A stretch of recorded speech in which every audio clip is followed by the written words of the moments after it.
welcome to Phuket in Focus. Today we're in the green room and we're talking green issues. And with us in the studio, our studio here at the Prince Songkhla University, is Nick Anthony, who's a beach cleaner, the host of Going Green on Live 89.5, also the managing director of Seek Phuket Green Clubs.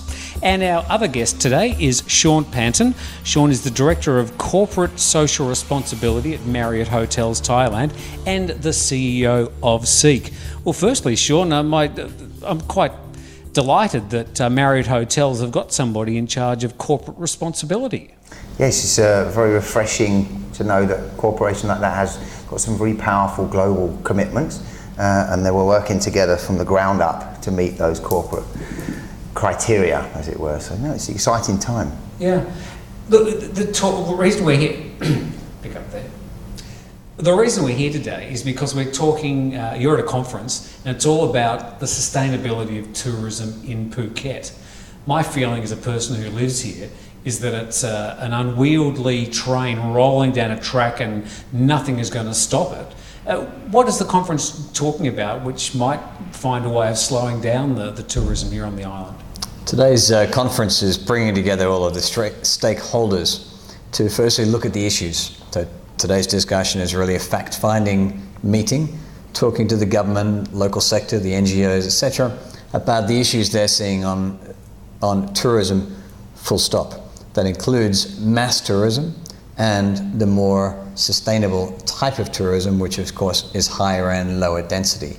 The conference today is here at the university and is sponsored by TUI and Thomas Cook. Actually, they're two competitors, but they've come together with a budget to come to Phuket to fund a program to look at what sustainable tourism means and indeed what their own practices can do to change habits of those tourists coming to Phuket to have a lighter footprint. What can they do?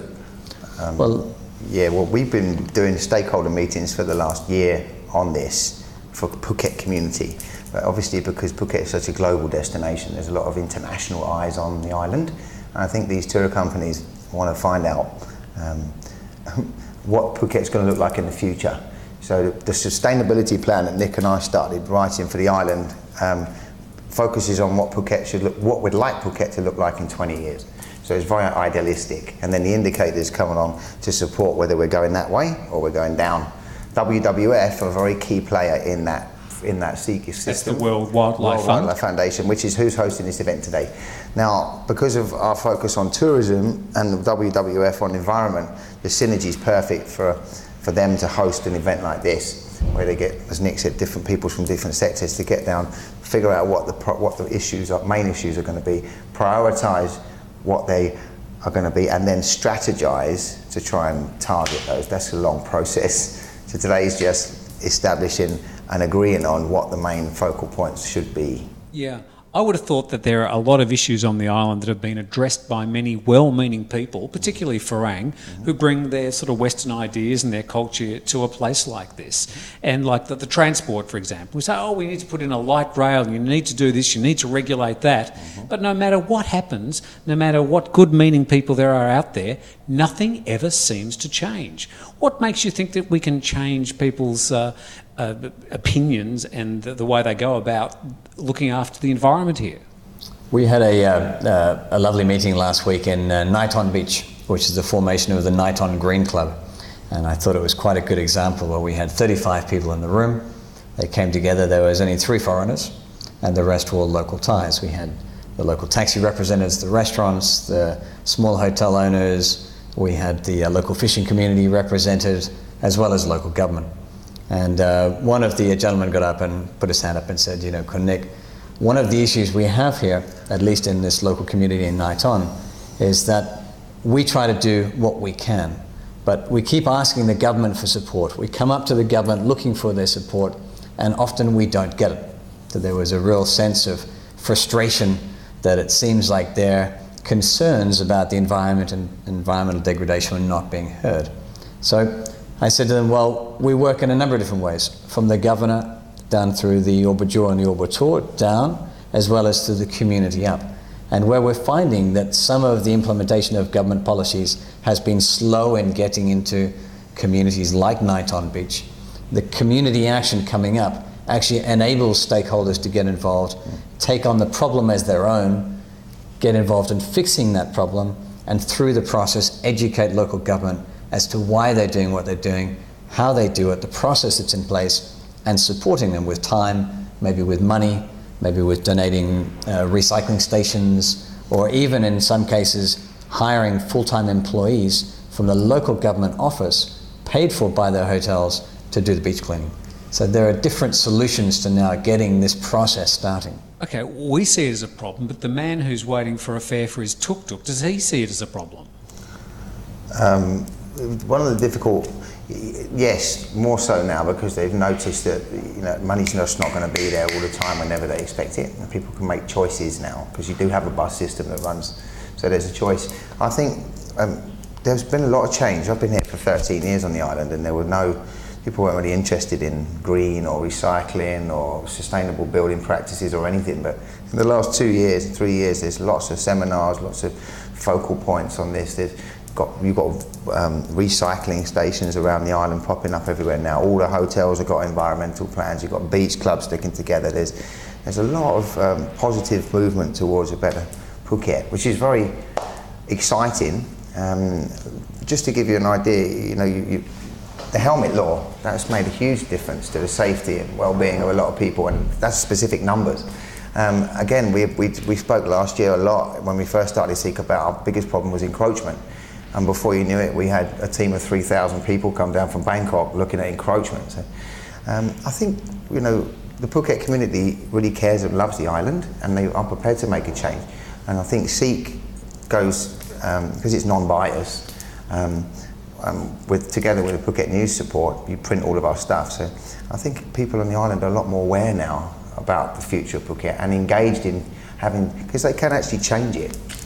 It's not as if this room is really filthy and untidy. This collection of rubbish that you've got here is actually here for a reason. This is sort of stuff that you find on the beaches in your many, many beach cleanups. And I've been involved in a few myself. And the array of stuff that you find in these beach cleanups, where does it come from? It's not all coming from Phuket. Generally, the good news is that nearly all the garbage we've been picking up for the last 10 years is nearly all Thai.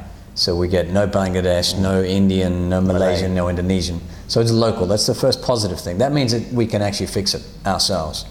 Second thing is that about 50% of our garbage is currently coming from the land, coming from households, a lot of plastic bags, bottles and stuff like that. It all comes down the rivers, gets washed out into the sea. Yeah. And that's now being mitigated by the local government that does roadside cleaning, at least once a month, and in many places now twice a month.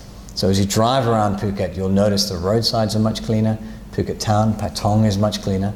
I drove Thursday from Surin down to Kata Beach, and I was playing Spot the Plastic, and actually I wasn't doing very well. Which is a very encouraging sign. That must make you feel good. So in the cleanup we did last Friday morning on Bang Ta, for example, we took 12 bags of garbage. 80% of that was fishing fleet garbage. There was almost no household garbage. Quite surprising. It's been a big change in a couple of years. Fishing fleet, ropes, they throw off all of their different floats, netting, Red Bull bottles. Plenty of get those. drunk, thrown over the side. Yeah. So one of the campaigns we're starting now is with the DMCR, the Department of Marine Conservation Resources, to put a fishing fleet sustainable waste management campaign, and following a campaign that we're doing on land. This was printed in the Phuket News a couple of weeks ago, a Magic Eyes campaign, which is a litter campaign. So we'll bring that onto the seas. Nick, Sean, let's come back and have a talk about these things. Sure. We're speaking green issues. We've got two special guests in our makeshift studio here at Prince Songkla University. Back in just a moment on Phuket in Focus. Are you insured? Well, you should be. You've seen how many accidents happen on the road here. You also know how costly hospital stays can be. Why not have a total peace of mind and get yourself covered whilst living the dream here in Phuket? AA Insurance has all its policies underwritten by international reputable companies, giving you insurance solutions designed especially for expats. For more details, contact 076 612 550 or info@classactmedia.co.th. Whoa, hello, Sawadee Krap, Pinong Cup. Jason Wilder here from Drive on Phuket's Live 89.5. Feel the fun. Drive on Live with Jason Wilder, weekdays from 3, brought to you by the Belgian Beer Cafe.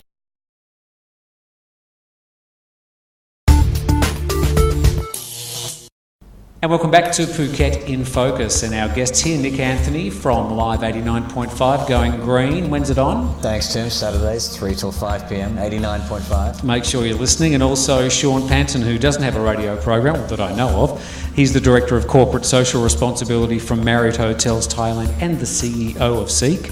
Nick, in regards to this pile of rubbish, one thing that's always concerned me is that despite all the goodwill and the work from even the authorities and all the hard-working Farang and Thais on the island that are trying to make changes, how do you change the mind of the person who does drink that Red Bull, throws it over their shoulder, or the person driving in their car or their scooter, having a cigarette and just throwing the butt on the road? How do you change that behaviour?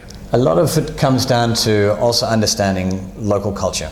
In the UK, they have a litter campaign, don't be a tosser. You wouldn't get away with that in Thailand. No. In Australia, you forgot something sport, or you dropped something sport. Meaning you do the right thing. Do the right thing. You know, keep Australia beautiful. Keep Australia beautiful, Yeah. Slightly different campaign.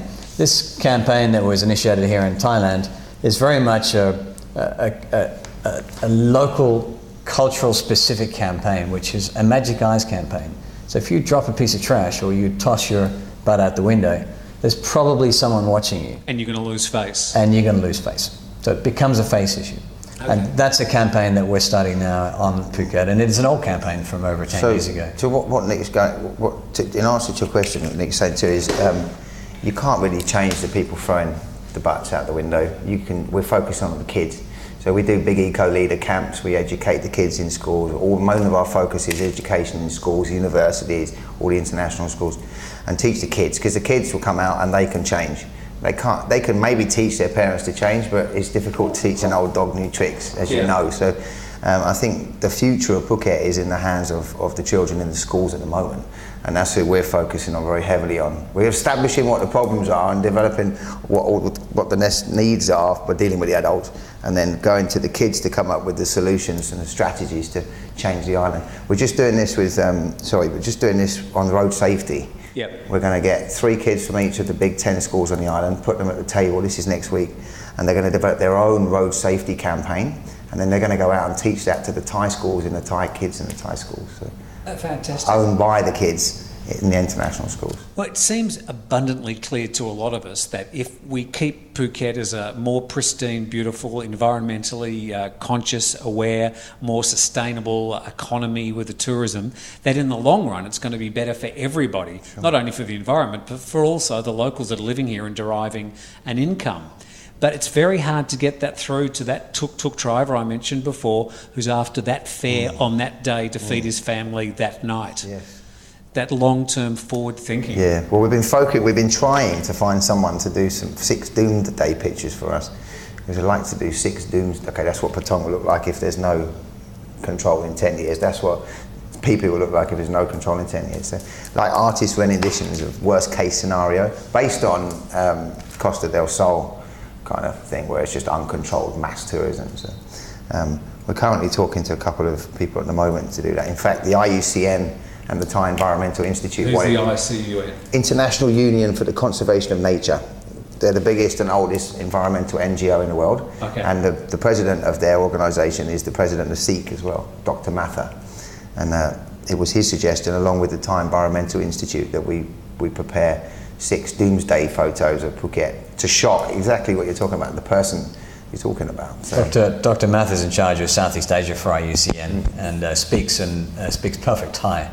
So we've been fortunate to have him in some local meetings with the governor and some high-level people, and that also makes a big impact, having someone as well-renowned and as well-versed in the issues. And he speaks reads and writes Thai, as Nick said, and our patron is Thai. His name's Dr. Chamnian.